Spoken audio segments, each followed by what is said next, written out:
This program on investing under regulation crowdfunding is not investment advice.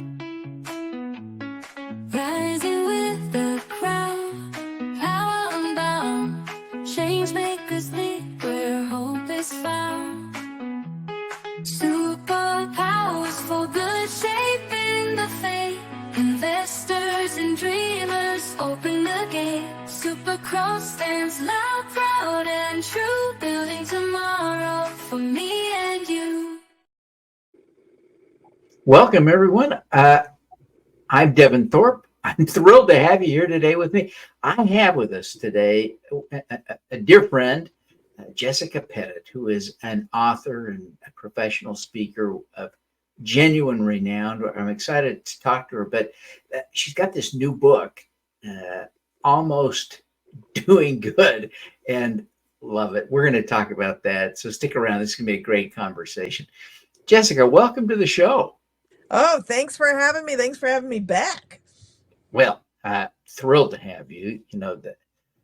You have a perspective on, creating a belonging environment in workplaces, especially, that is, I think, profoundly important, that is empowering and forward thinking. But give us a sense of what Almost Doing Good is about. Well, a little bit of therapy first is I found myself outrageously frustrated with my clients that were incredibly well-resourced, well-intentioned, and would get so close to doing something that I think would have been like revolutionary in their businesses. And then they didn't do it.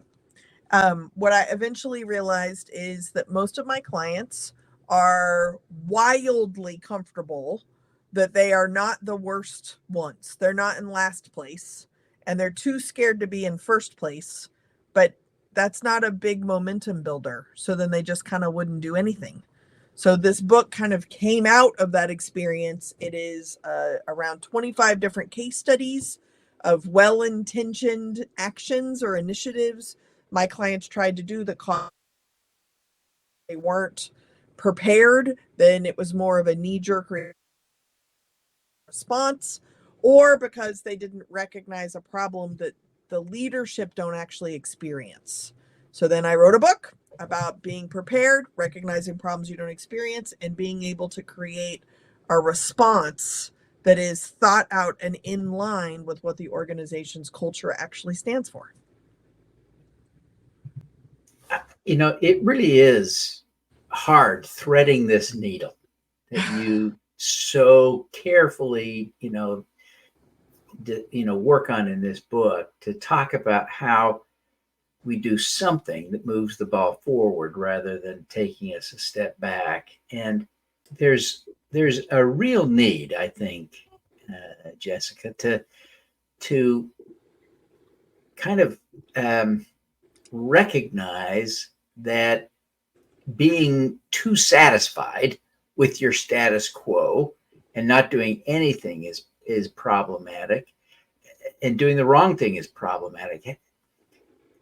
I guess the book is really not so much about answers, but about questions. What did you learn, though, from asking those questions? What are the takeaways? I think that there is a real cultural expectation that there is an answer that is external to us at this moment. And if we just had the right combination lock, this external answer would solve this problem. And I'm watching that happen over and over and over again. And it's not happening.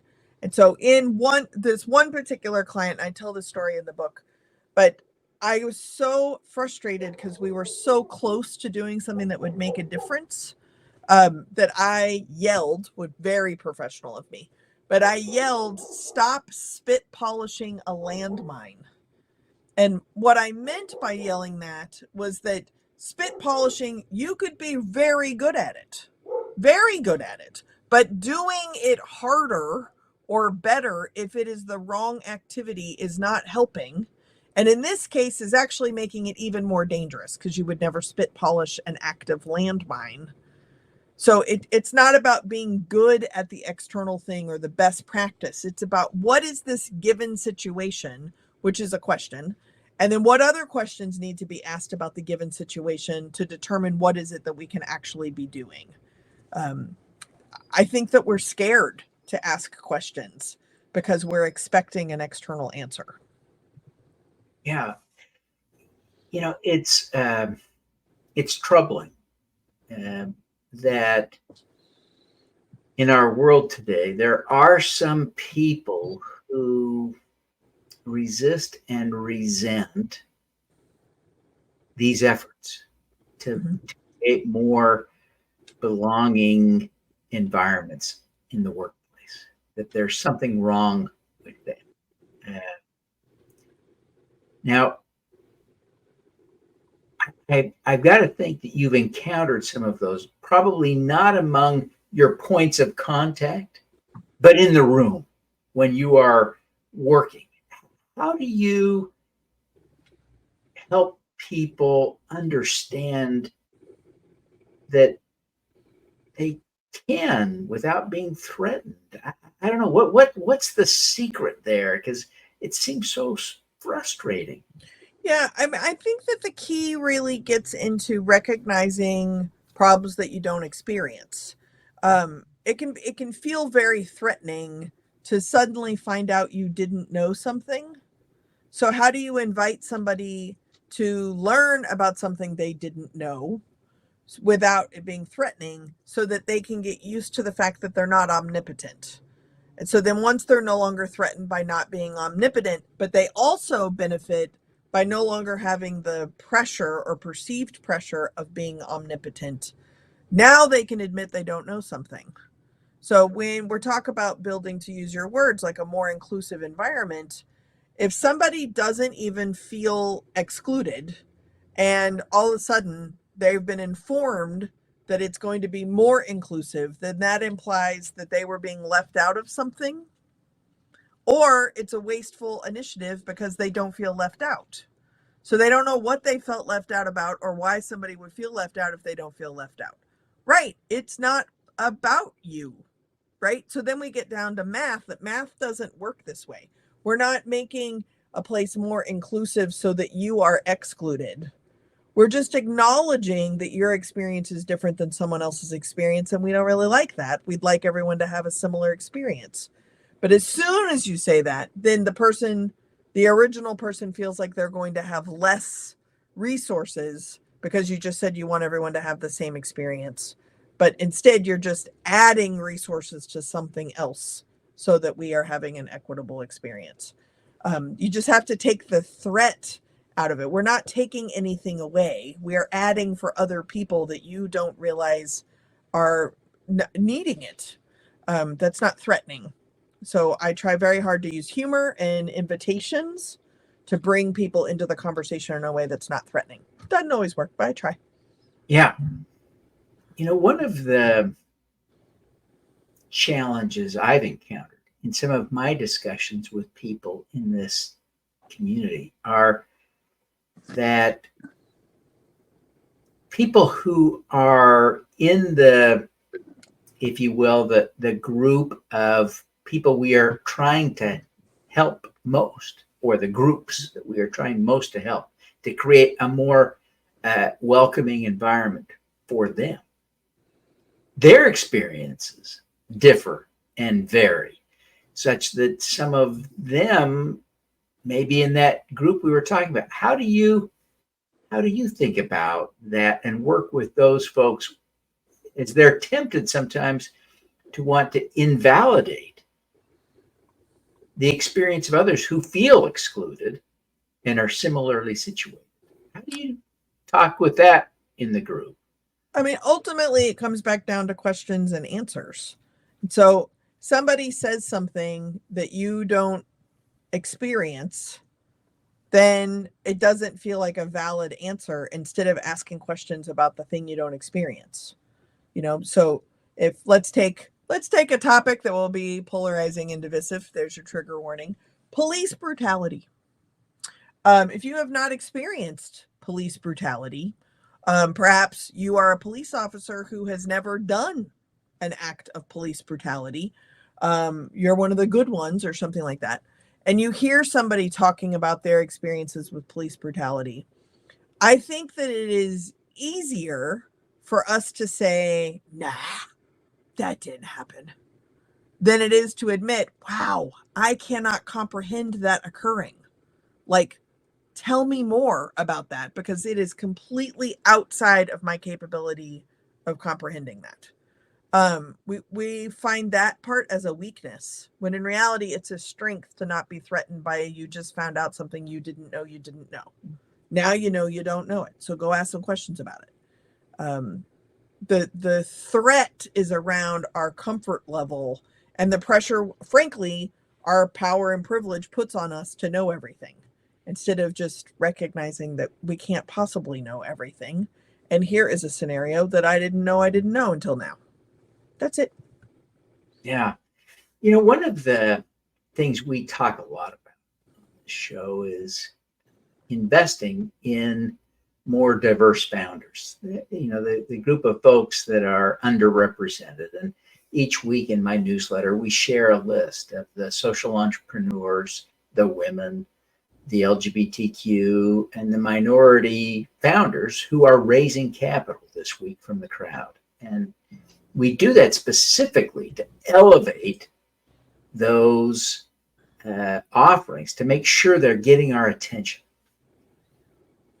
How would you encourage people to think about diversity and belonging in this investment context? I realize this might be a new question, a little bit of a different angle, but what do you think?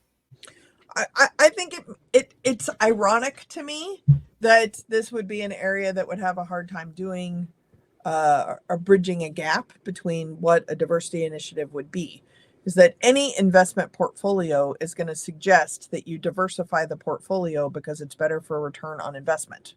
You're not going to sink all of your money or investments into one particular type. Same thing as an entrepreneur. I'm encouraged to have multiple revenue streams to stabilize the roller coaster that is being self-employed into some kind of retainer contracts or regular income, so that you can forecast and predict what your income is going to be moving forward. Even though there is some volatility or roller coaster involved, you could be wrong, you could be right, but you have that like baseline, right? When we start talking about economics or profits or investments, that makes total sense. Then as soon as we start talking about diversity initiatives, it somehow switches in our mind that everybody should have exactly the same thing. Well, sinking everything into one idea is not smart.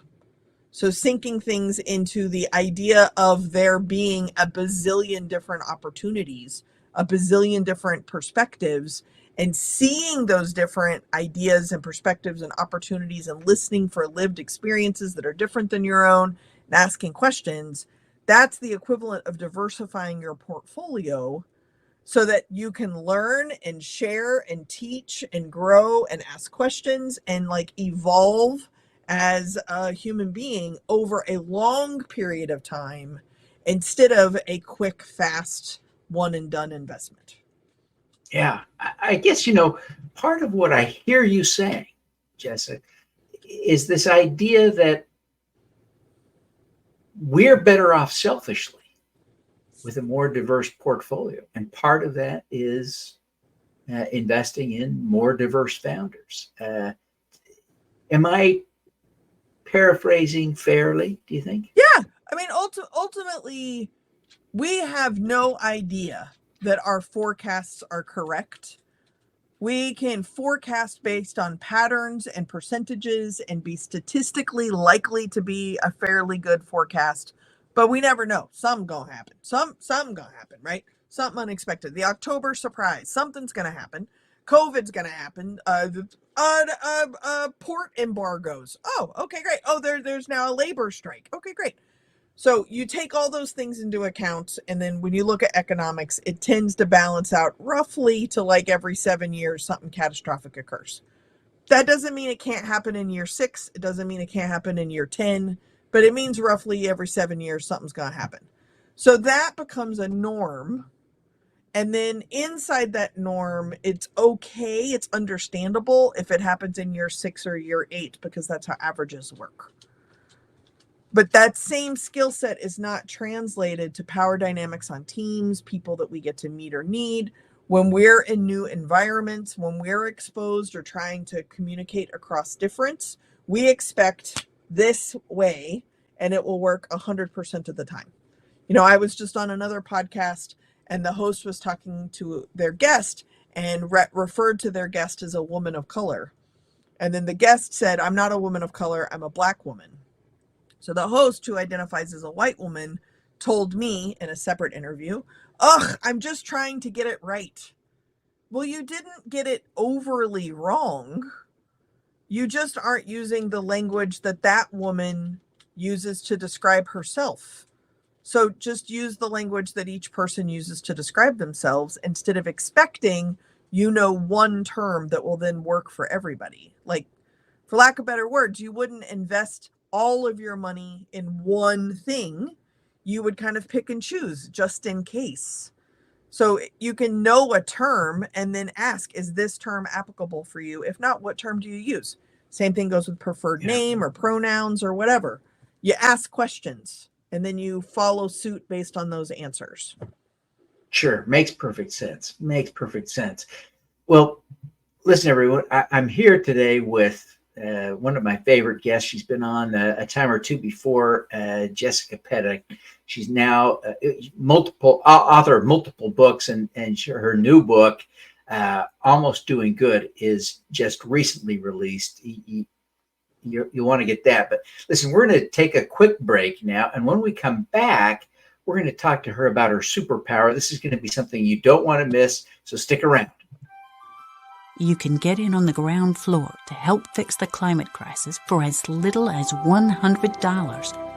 Pause now to scan the QR code to get started, or visit s4g.biz/raisegreen. You can beat a green at Raise Green. Want to learn from the world's great change makers? Find your superpower. Subscribe to the Superpowers for Good newsletter at superpowersforgood.com. Make your strengths into superpowers that will change the world. Join the super crowd today. Superpowers4good.com. Hope to raise money from the impact crowd. Good investors are as interested in community, social or environmental impact as you. Connect with Funding Hope, an SEC-registered FINRA member crowdfunding portal, to learn how to raise capital from the impact crowd. Scan the QR code now. Welcome back, everyone. I am so excited today. We're having this, I think, such an important conversation with Jessica Pettitt, the author of Almost Doing Good. But we're going to shift gears now to talk to her in a little more personal way about her superpower. So stick around. You don't want to miss this. Jess, you really... I've been kicking around the National Speakers Association for over a decade now, and I know you are revered among your peers. Oh, and thank you. You're a big deal. What is your superpower? Well, I love this question because I think there's different kinds of superpowers. The one that makes everybody laugh the most, because one of my superpowers is being able to make people laugh, is that I know how to fold a fitted sheet. And that is only impressive to the people who don't know how to fold a fitted sheet. Otherwise, I make really good hash browns. Yeah. Frying potatoes. Yep. I'm pretty sure that's how I got married. Well, listen, it's, as I think about your superpower, being able to make people laugh, there is almost no one on the planet who doesn't want to be able to make people laugh a little bit more. And some of us can barely do it at all, and others are still great, right? I think of some of the our friends in NSA, like Jason Hewlett. He's a spectacularly funny guy, but he's consciously trying to think about how to be funnier all the time. How would you coach us to be to find the humor in a situation and to share that in a way that is, respectful and fun, and gets the laugh without hurting anyone. Well, there's a couple questions built into there. So the first thing I would say is most comedians are very dark people. So out of that darkness comes the light or the joy of humor. And if that is true, that's like premise number one. If that's true, then there isn't a dark, hard area or topic where humor can't be used, right? If humor is birthed out of a dark place, then the darkest places are the places where you can find humor. I talk about current events, polarizing topics. I use a lot of humor in my DEI talk. There's a lot of pain and suffering involved in being marginalized, silenced, oppressed. And there's a lot of pain and suffering involved in being oblivious and clueless as to how power and privilege works. So I think humor is a great equalizer. I would also say that if you're trying to be funny, there is a connection between two unrelated things that's really important. So even like the previous question about investments, right? I'm sure some of y'all were like, how is she going to answer this? But DEI and diversifying your portfolio literally uses the same word. It's not even that big of a jump. So can you think of two things that are similar that are unrelated and practice drawing a connection between those two? It doesn't have to work, but you need to practice drawing a connection between the two things. So, for example, if we're talking about working out, that is not an area that I find particularly funny. One of the elements of working out is cardio warm-ups, right? So what is something that you do at the beginning of your workout that is a cardio warm-up that is unexpected, maybe related somehow to working out, but important, right? So maybe it's parking in the farthest parking spot from the door to the gym, right? That could be a cardio workout. Maybe it is figuring out how to fit everything into a locker. Great. For me, my cardio workout is putting on a sports bra. That's a great one. That's a great one. Fantastic. Listen, I wonder if you could share a story quickly of a time when you used humor to really change a situation for the better. Oh, I think the best examples I can think of is either as an MC or a keynote, and the person before me delivered really bad or heavy news, and then my job was to come out and change the subject. And so I just name it. So I just come out and be like, so y'all been talking about anything important lately? And just busts out the laugh. Then we can get it out of our system. I can take center stage and begin. Yeah, that's brilliant. Jess, I really appreciate you taking the time to be with us today. This has just been such Honored. a great conversation. I just, this is such an important topic. For me, I think about it primarily as an entrepreneur without a big cast of employees in terms of my investing strategies, right? That I try to make inclusive. But I think this is hyper relevant. So I really am grateful that you would take the time to be with us today. And tell people how they can get a copy of your new book and how they can follow you and all the rest. So Almost Doing Good is available on Amazon, etc., wherever you normally get ebooks, audiobooks, or paperbacks. It is October 8th, so should be out and available for you. I am available to be contacted on any of the regular social media. Jess Pettitt, there's 4 T's in my last name, or you can do now, because I like to say that almost doing good or being good enough now is ultimately doing the best you can with what you've got some of the time. It's better than nothing never. Look forward to connecting. Well, fantastic.